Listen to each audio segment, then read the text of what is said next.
Police चाचा, आपने हमें रोका हुआ क्यों है? लाइट तो ग्रीन है। हाँ बेटा, मगर ऑर्डर है। वीआईपी मूवमेंट है तो ट्रैफिक रोकनी है। VIP movement? वो क्या होता है? जब कोई बड़ा साहिब या लीडर रोड से गुजरता है तो उसके लिए रास्ता खाली कर दिया जाता है ताकि वो आसानी से गुजर सके। लेकिन पुलिस चाचा, मैंने स्कूल पहुंचना है। सही कह रही हो बेटी, मगर क्या करूँ, ऊपर से ऑर्डर्स हैं। उफ, अब क्या होगा?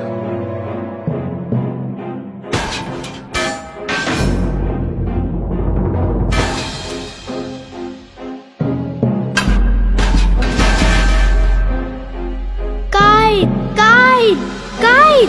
ज़ैनब, क्या हुआ? कायदी, क्या हो रहा है?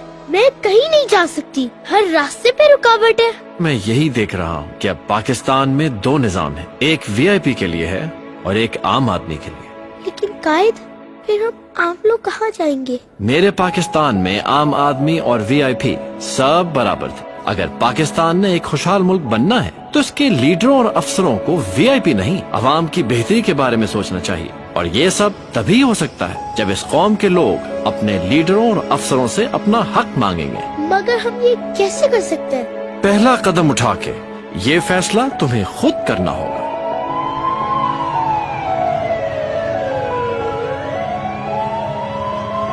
पुलिस चाचा, आपको रास्ता देना पड़ेगा। अब तो एम्बुलेंस भी रुकी हुई है।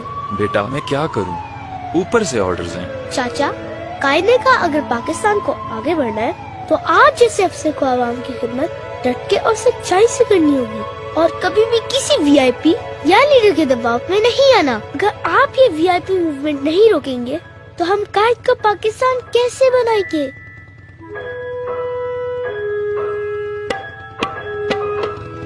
थैंक यू पुलिस चाचा।